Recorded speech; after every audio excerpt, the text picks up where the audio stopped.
It's late in the day, and you're enjoying your favorite snack while checking your texts. Suddenly, you read something harsh or mean, and it feels like a splash of cold water. Just like that, your day feels less bright. Dealing with difficult people is something we all face, but how we react can change everything. Have you noticed how one negative comment can stick with you longer than a compliment? It's like a stain on your favorite shirt that won't come out. Your power lies in seeing that stain and deciding not to let it ruin your shirt or your day. Understand that these harsh moments say more about the other person's problems and insecurities than about you. Marcus Aurelius, a wise philosopher, once said that when someone blames or criticizes you, look into their soul and see what kind of person they are. You'll realize there's no need to worry about their opinions of you. This perspective helps us look beyond the surface and understand the deeper reasons behind others' actions. Facing negativity is also a chance for self-reflection. So, I challenge you to look inward, away from others' expectations and judgments. What truths about yourself have been hidden by others' opinions? Are you letting someone else's negativity ruin your day or affect how you feel about yourself? Let's work together to understand ourselves better and find ways to handle toxic people while boosting our self-esteem. And remember, if you've ever felt like you're different from the crowd, this message is for you. Don't skip any part of it. You're the exception we've been waiting for. I wanted to take a minute to thank everyone who has subscribed and encourage those who haven't to please consider subscribing to see the rise of Stoic empire.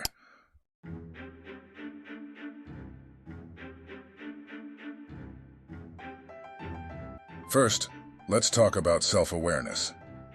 Have you ever met someone who always seems to get on your nerves? We often call these people toxic because their negativity spreads like smoke, making it hard to think clearly.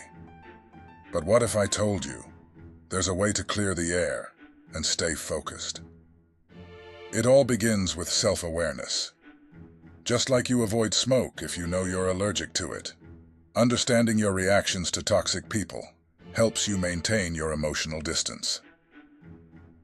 Imagine learning from an old fencing master who taught that the real skill in fencing isn't just attacking, but knowing when to dodge. When a toxic person lashes out, picture yourself stepping aside gracefully. You don't get hit because you understand your boundaries and respect them enough not to let anyone cross them. This doesn't mean getting angry or fighting back, just having a quiet, firm knowledge of who you are. Turning this understanding into a part of your daily life is easier than you might think. Think of it like learning to tie your shoes. At first it takes effort and focus, but soon it becomes second nature. When dealing with negativity, take a moment to step back and ask yourself, why does this bother me? By doing this, you gain insight into your own feelings and reactions, which helps you manage your responses better. Each time you encounter a toxic person, remind yourself to stay aware of your own feelings and boundaries. Practice this regularly, and over time it will become a natural part of how you handle negativity. You'll find that you can navigate through the smoke of others' negativity without losing your way, maintaining your sense of self and peace of mind. Or, what can I learn from this? These questions aren't about making excuses for others, but about strengthening your own mind. Understand that this journey will have obstacles. Being aware of yourself and dealing with others' negativity isn't easy. Some days it will seem simpler to just react and lash out. But that kind of victory is empty because it goes against who you are. Every time you choose to respond thoughtfully, instead of reacting impulsively, remember, you're doing it not because it's easy, but because it's right for you. This is about building inner strength, not from arrogance, but from calmness and resilience. It's not about ignoring negativity, but recognizing it without letting it control your actions. Embrace the challenge. It makes you tougher and stronger in the long run. Number 2. Oddly enough, has 2 things. forgiveness and memory. Look up at the sky. Do you see how stars shine brightly, even though they're surrounded by darkness? Think of these stars as the people who bring value to your life, lighting up your path with understanding and empathy. On the other hand, there are black holes, representing toxic individuals who drain your joy and energy. So, how do you navigate relationships without getting pulled into these black holes? Imagine yourself as a spaceship, powered not by fuel, but by courage and wisdom. Forgiveness is your power source. It allows you to let go of grudges and soar above toxic influences. It frees you from the chains of resentment tied to painful memories. But every spaceship also needs a navigation system. This is your memory. It keeps track of life's lessons and reminds you to steer clear of known dangers. Our past encounters with toxic people aren't chains holding us back. They're points on a star map, guiding us towards safer paths. Each lesson learned, each strong emotion felt, helps us understand what to avoid and shapes our future interactions. This mix of forgiveness and memory is our compass through the complex web of relationships. So think about your journey in this dance of relationships. Who are the stars in your life? And who are the black holes to avoid? Use forgiveness to move forward, and let your memory guide you to avoid repeating past mistakes. In this intricate dance of life, let's aim to be spaceships that navigate through chaos with grace, driven by forgiveness and guided by the wisdom of memory. Number 3, emotional stability. Being around toxic people can feel like being lost in a thick fog, where you can't see where you're going and every step is uncertain. But what if I told you there's a way to clear that fog? It starts from within, by building emotional stability through Stoicism. Think of that one person who stays calm no matter what, like a mountain standing firm against a storm. This isn't about being indifferent or uncaring. It's about understanding that the only thing we can control is how we respond to the outside world. Stoicism teaches us that our power lies in our reactions, not in trying to control everything around us. So, when faced with toxicity, we use our inner Stoic. Instead of getting involved in the drama, we pause. It's like being in the eye of a hurricane. Everything's chaotic outside, but inside it's calm. This calm space lets us breathe, think, and then act from a place of rational calmness. It's about shifting our focus from what's happening around us to how we let it affect our inner peace. And how do we do this? By practicing mindfulness. It might be a popular term, but it really works. Mindfulness helps us observe the chaos without getting drawn into it. It's not about ignoring the toxicity, but acknowledging it without letting it disrupt our peace.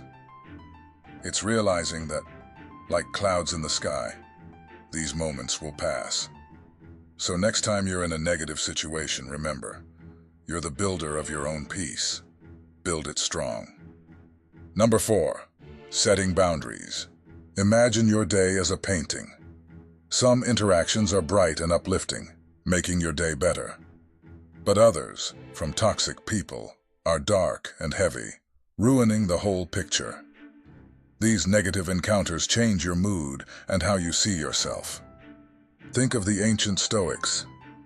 They were strong not by avoiding problems, but by protecting their minds. They knew that not every negative opinion or comment deserved their attention. You can handle toxic people in the same way. It's not about building an unbreakable wall, but about deciding who to let in and when. This selective openness doesn't make you weaker. It makes you the protector of your peace. Imagine your energy as precious, like water in a desert. Every interaction is like giving away some of that water. Would you rather give it to someone who helps your desert bloom, or to someone who wastes it? Setting boundaries means using your energy wisely, not with arrogance, but with calm and self-respect.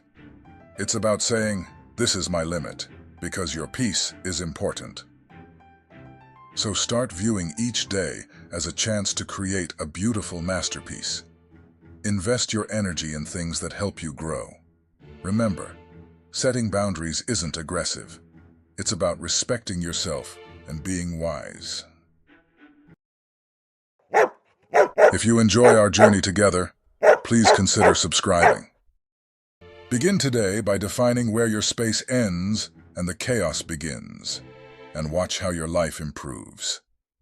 If you found this message helpful, let us know in the comments, like the video, and subscribe for more insights. Number 5. Energy intelligence. Have you ever been around someone whose bad energy ruins your good mood? Dealing with toxic people can be challenging, even for the calmest person. But let's look at how we can use energy intelligence to help us. Imagine your energy as a protective shield, like a strong city wall that keeps out negativity and preserves your peace. You have the power to choose how to react to draining people. Just like choosing the right fuel for your car, you can choose how to respond, with patience and understanding, or by not engaging at all. This choice helps maintain your emotional well-being. This isn't about avoiding conflict, but using wisdom to make choices that keep you at peace. It's about creating a space around you that stays strong, even in the face of adversity. Think of yourself like a tree with deep roots. You can bend with the wind without breaking. This strength and flexibility can neutralize toxic energy, making it disappear or move on. Reflect on how you handle your energy when faced with negativity.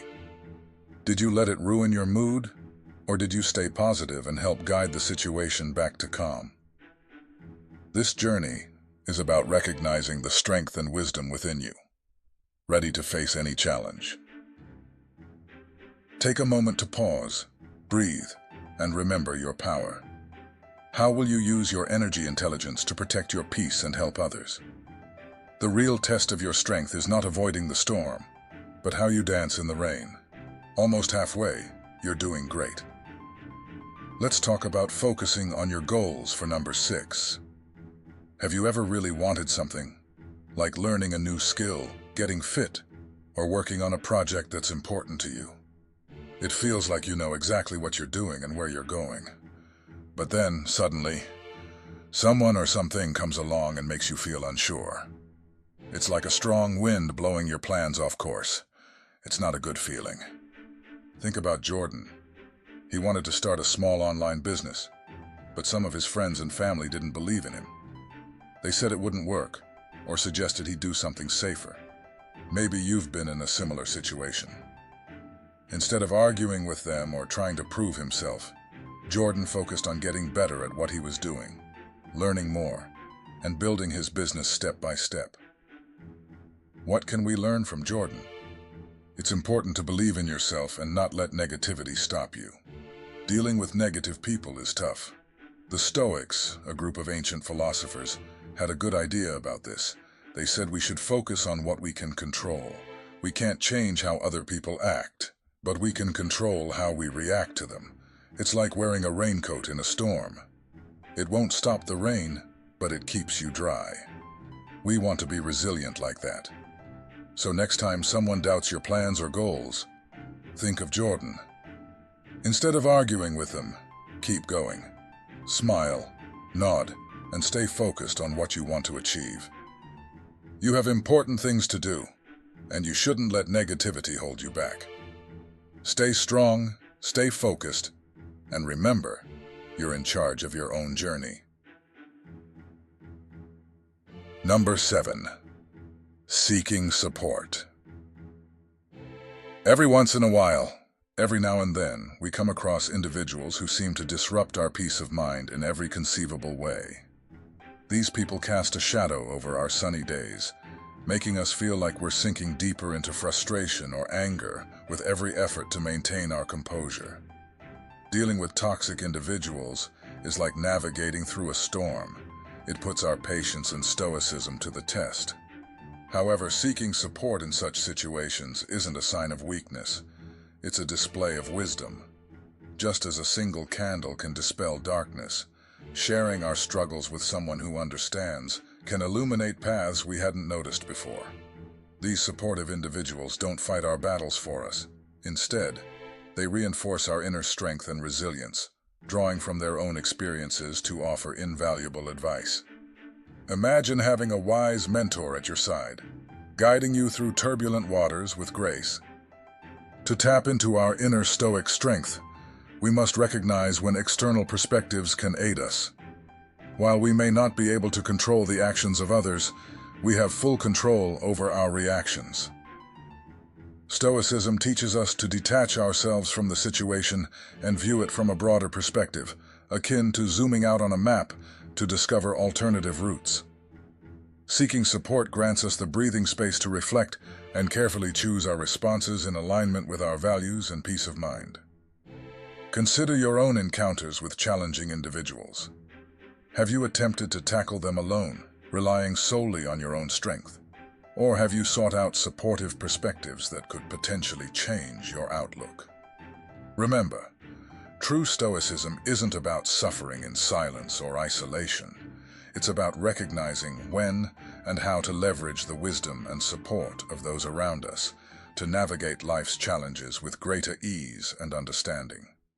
By applying these strategies, we aim to enrich our souls and foster positive progress in our daily lives.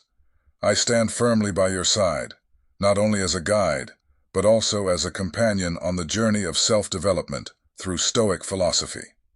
Remember, every significant change begins with small steps, and I am always here to offer support and encouragement.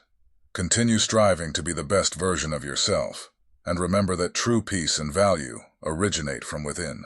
If this conversation has sparked a desire for more exploration, more understanding, and more growth, I invite you to continue the journey. On your screen, you'll see a playlist that will take you further into the world of Stoicism, its principles, and how they can be applied to everyday life. So go ahead, click on it, and let's continue our journey and grow together. Thank you for joining me today.